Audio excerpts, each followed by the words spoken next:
Welcome to the Stoic Quotient. Glad you are here today. I remember seeing a friend on vacation. We were supposed to be relaxing, enjoying the sun, the sand, the complete change of pace.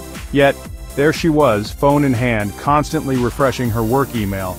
Her shoulders were tense, her brow furrowed. She confessed later, "I feel guilty if I'm not checking in, like I'm letting someone down or worse, like I'll be seen as slacking." This wasn't an isolated incident. It's a story I hear variants of all the time. It's a story many of us live, day in and day out, this relentless drive to be productive, to be on constantly. It's a pervasive hum beneath the surface of our lives. This constant hum often translates into an internal narrative, a voice that whispers, "If I stop, I'll fall behind. If I'm not achieving, I'm not worthy." We've somehow internalized the idea that our value is directly proportional to our output. It's a dangerous equation, one that sets us up for a never-ending chase. We chase deadlines, promotions, and the ever-elusive feeling of enough. But the finish line keeps moving, doesn't it? The moment one task is done, 3 more appear. The pressure mounts and we push ourselves harder, often forgetting why we started running in the first place. This obsession has morphed into a strange cultural phenomenon. Busy has become a badge of honor. How often do we ask someone how they are, only to hear, "so busy" or "swamped"? It's almost a competition. Who can be the busiest? Who can juggle the most? We wear our exhaustion like a medal, a testament to our dedication and importance. But what are we really celebrating? Are we celebrating a full life? Or are we celebrating a life so full of doing that there's no room left for being? It's a question that often gets pushed aside in the flurry of activity. And what lies beneath this frantic activity? Often it's a deep-seated fear. A fear of stillness. A fear of what we might find if we actually stopped and listened to the quiet parts of ourselves. What if in that silence we discover we're not happy? What if we find out we're on the wrong path? Or perhaps even more terrifying for some, what if we find out we're okay just as we are, without the constant striving? This avoidance of self-reflection keeps us on the productivity treadmill, running from something we can't quite name but desperately don't want to face. Think back to your childhood. Many of us were praised for our achievements. Good grades, winning the race, being the best at something. These affirmations, while often well-intentioned, can inadvertently plant a seed. The seed that says, "My worth comes from what I do, not who I am." This message is reinforced throughout our lives. In school, at work, even sometimes in our personal relationships, we learn to perform for validation, for acceptance, for love. We strive to meet external expectations, hoping they will fill an internal void of feeling worthy. Consider the first question we often ask new acquaintances. "So, what do you do?" Our profession, our output, becomes our primary identifier. It's the shorthand for who we are in the eyes of society. This isn't inherently bad, but it becomes problematic when our job title or our daily task list becomes the sole measure of our self-worth.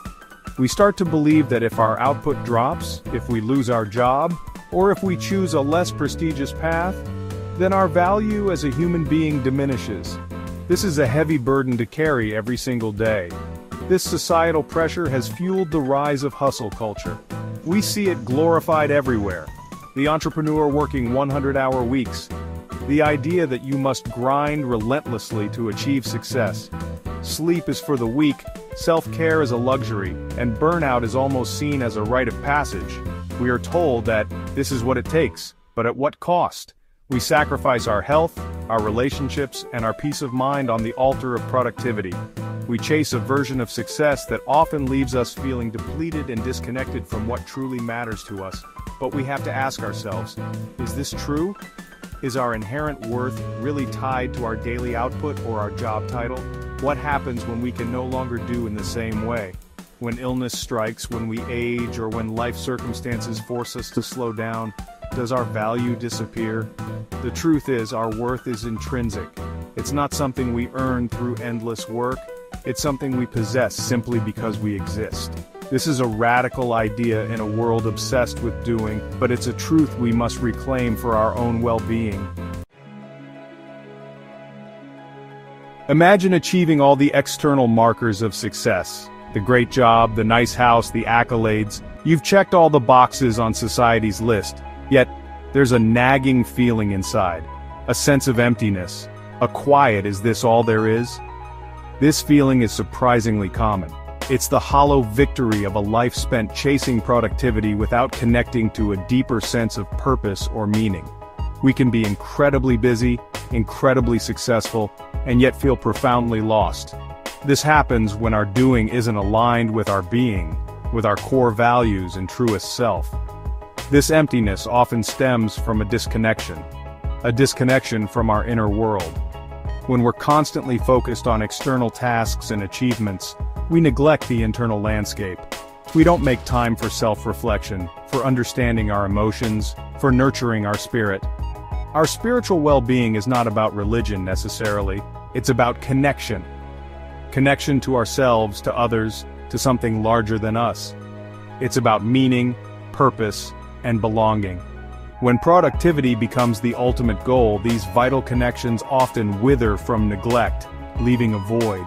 And this is where the quiet panic sets in. The prospect of stopping, of having unstructured time, can be terrifying. Silence can be deafening when we're used to the constant noise of doing. In those quiet moments, the uncomfortable questions surface. Am I happy?